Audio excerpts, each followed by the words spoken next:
What's up, everybody? We're here talking the top 10 TEW 2020 features. It is right around the corner in April. The game will be releasing. I'm joined by my friends, the one and the only Chris Mullins Jr. How you doing, buddy? What's up? And Uncrowned Hero Zero himself, Zach. What's up, dude? The term friend should be very loose in this context. That's very true. And starting off with number 10. We're talking switching the play order. If you guys have ever played TEW 2020 with some friends, which is also a very loose term, as he said before, you would understand sometimes your friends are just really slow. Not mentally, maybe both, but in the term of booking. So sometimes... I'm looking at you, Travis. Sometimes you just want to go... Pull that Band-Aid off. Just rip that off. Sometimes you just want to go and hire Owen Hart, and you're like, hey, I can't wait till my turn. I got to get him right now. Or you're debating with your friend, like, you get this guy, I'll get this guy. You only get so many people to hire because you want to keep the game rolling. Well, guess what? It's possible now. You can switch play orders. You'll be able to do it. I don't have a screen showing it, but we're showing TEW 2016, so you can see you'll be able to do it probably from like the settings screen. You know where you have all the player stuff and whatnot. But yeah, anything else to comment on switching play order?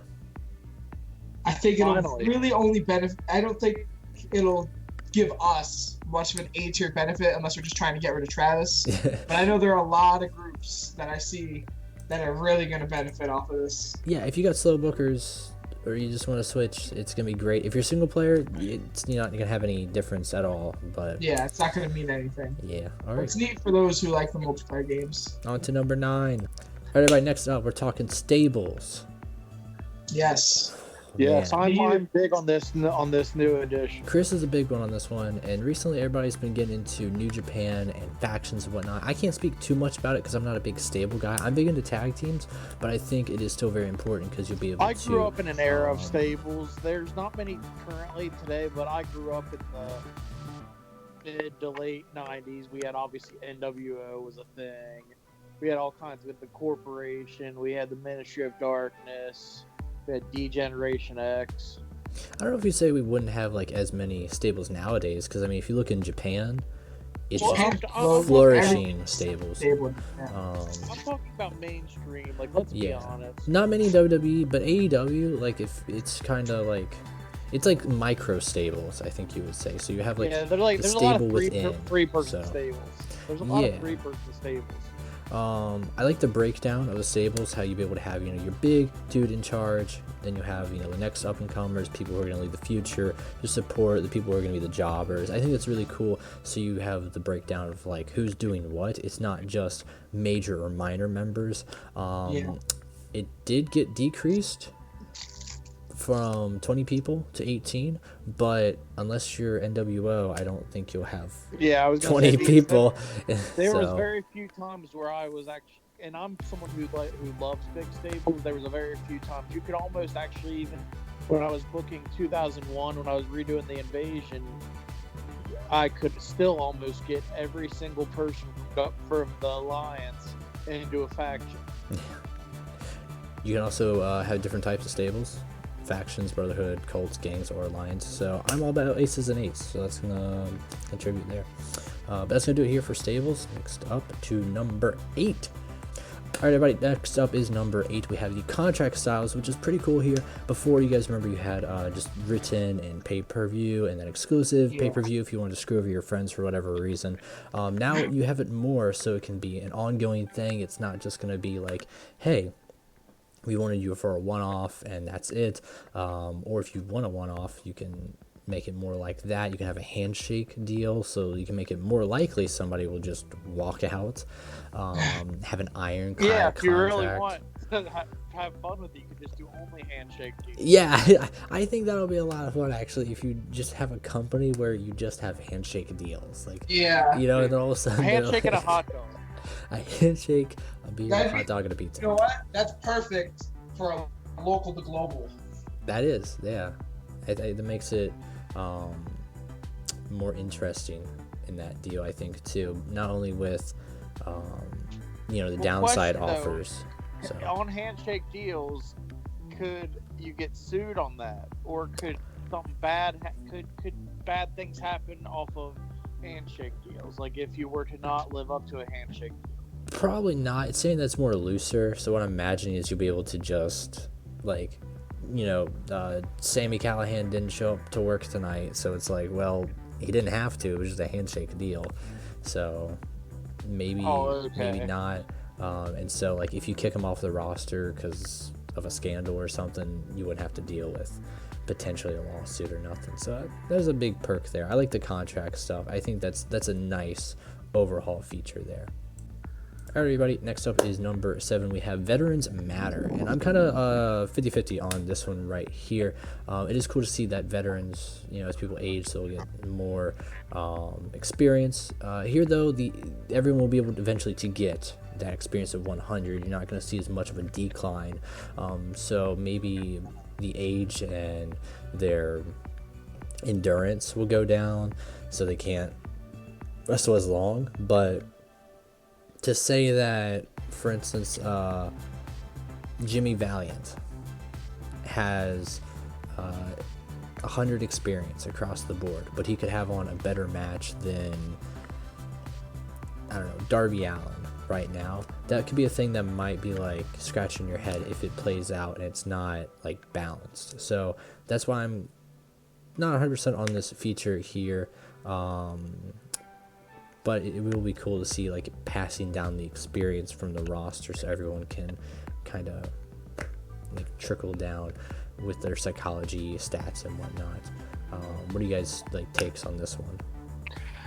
I'm someone who always loves to have a few veterans on their roster. Yeah. So it's not going to affect me too badly, just because I like using veterans. Because I know that's also sometimes a very easy ratings pop. Yeah, the veterans should have mattered in the first place, but I'm glad that they're finally being useful. Put some respect in there. Having Rikishi show up. I'm glad that that's with gonna no pop. It's kind of rough. We're actually gonna have veterans now matter. Yeah. So you hear that, guys? Pat Patterson, TEW 2020 WWE champion. Let's make it happen. The Patterverse returns. Everybody, we're here with number 6 for scouting. It is now going to matter also, where Fog of War is pretty much non-existent. It's now going to be replaced with the scouting feature that's going to have much more of a breakdown.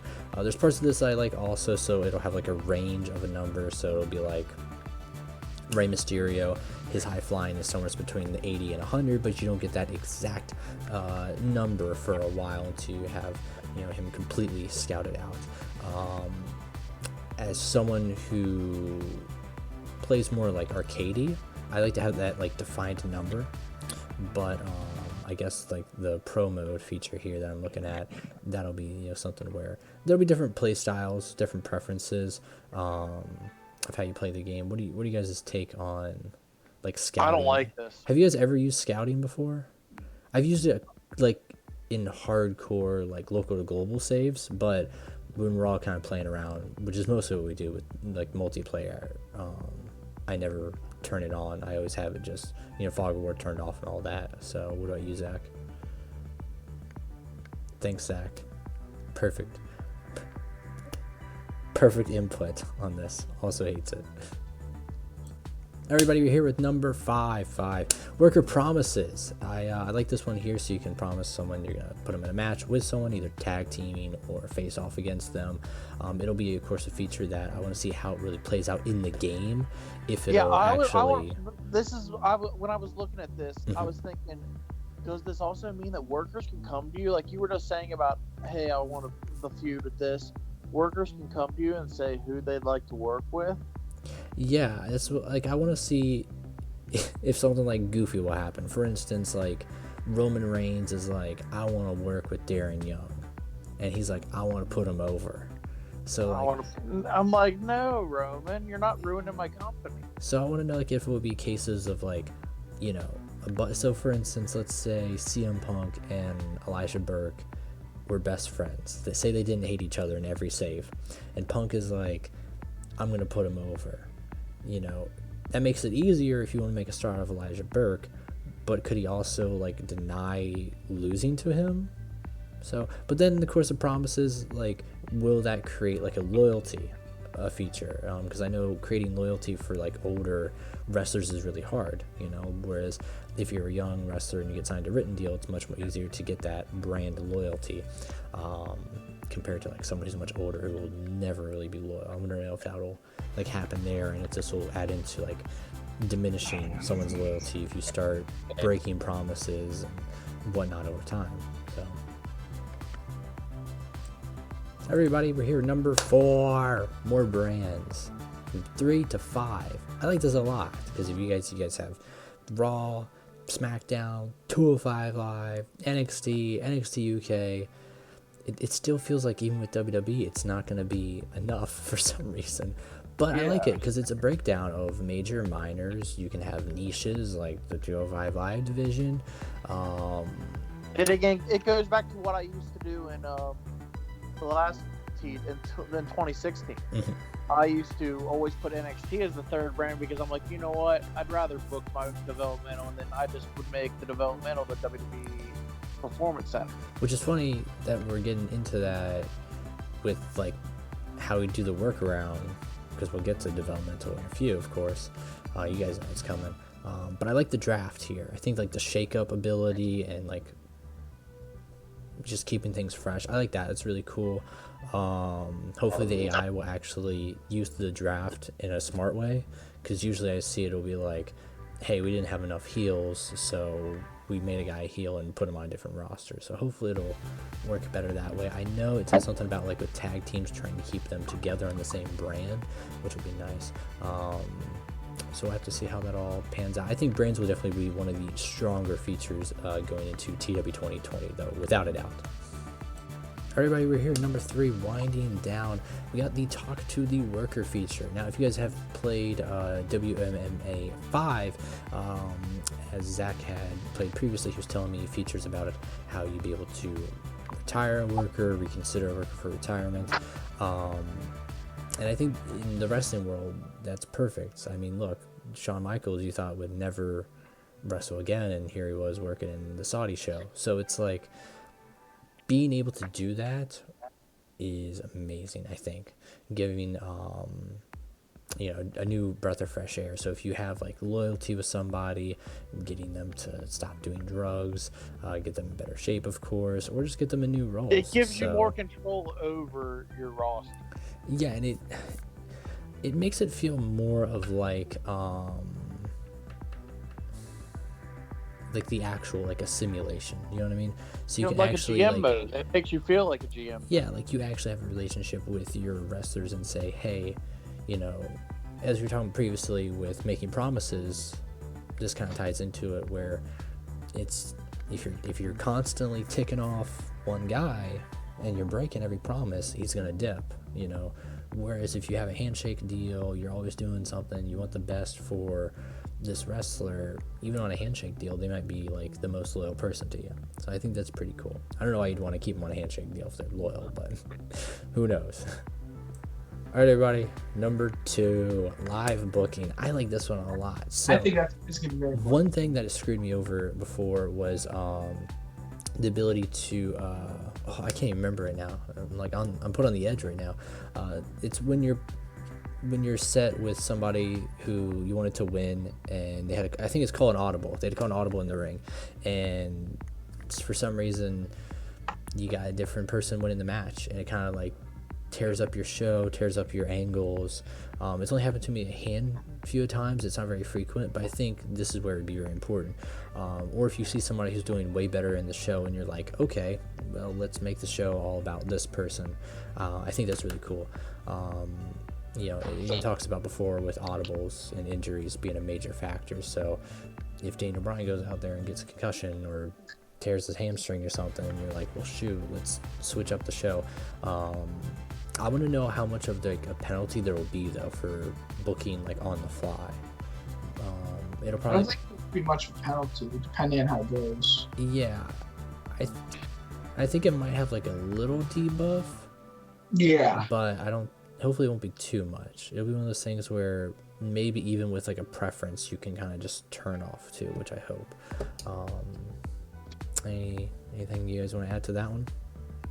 I just think it'd be really, really fun to always book on the fly. Just always Yeah, just book one. Yeah. Yeah. You know what I'd call that save? WCW 2000. 2000. Number one. But we're gonna go back to number 2 real quick because we forgot. Hey, on the fly booking, it's perfect for tournaments. We didn't forget. You Yeah, forgot. I I forgot. mentioned it. Yeah, Fuck. he made me. You're welcome. Yeah, young. Fuck. Number 1, you guys know what it is. I didn't even click on it. You guys know what it is. It's the very first thing in the journal. It's what everybody's been asking for. You guys wanted to play as Play NXT. as developmental companies. Like, it's gonna be fun. Currently is only useful to play with NXT. Yeah, a lot of friendships But- will be ruined because of this. I just want you to know it is a very well needed and wanted feature, but I can see a lot of our friendships within the coming I year think it really depends who you want. will be ruined because someone's gonna get their champion taken from them, or someone's gonna, you know, gonna have to deal with the bottom of the barrel. It's like a brand split, and you get the worst of the brand split. So, question about But then you have to question give about up this. people even more. So, yeah. Question about this. So, as if you're playing as a developmental company, can you choose to end the relationship? That's what I want to know too. I want to know if you can break away. Can you break away and be your own thing? Like, could somebody take NXT and be like, you know what, I could break this away from WWE right now? That would be really cool to do. I hope that is actually a thing that's implemented. You know, where if you have so much money or if you get more popularity, then the main promotion, you could break away. Will it probably happen? Probably not. I feel like that'd be a thing that would just break the game. But feature-wise, I think that'd be really cool, actually. And yeah, I like how, so like if you're not playing like with a buddy, so like if Zach's controlling WWE and he looks at me and he's like, I want Adam Cole main roster now. So like if that's not the thing, but the AI is like, I want Adam Cole main roster in 2 weeks, then it'll give you the heads up and you'll have time to switch up titles and farewell matches as it's talking about. And I think that'll be really fun whenever you let the AI kind of throw you around. Like, it already throws you around whenever you play as the booker and not the owner, but then being the booker of a child company, I think it'll even throw you around a little bit more, which is always fun to see, like, how you kind of adapt to that. But that's going to do it here for the top 10 TEW 2020 features going into the game this April. Anything else you guys want to add to this before we end off here? It's a major overhaul. It's going to be a really great game. Coming out at a great time of the year, too.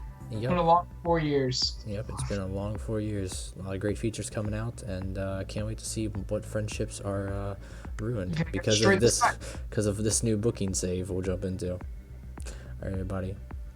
Have a good one. Peace out. So long.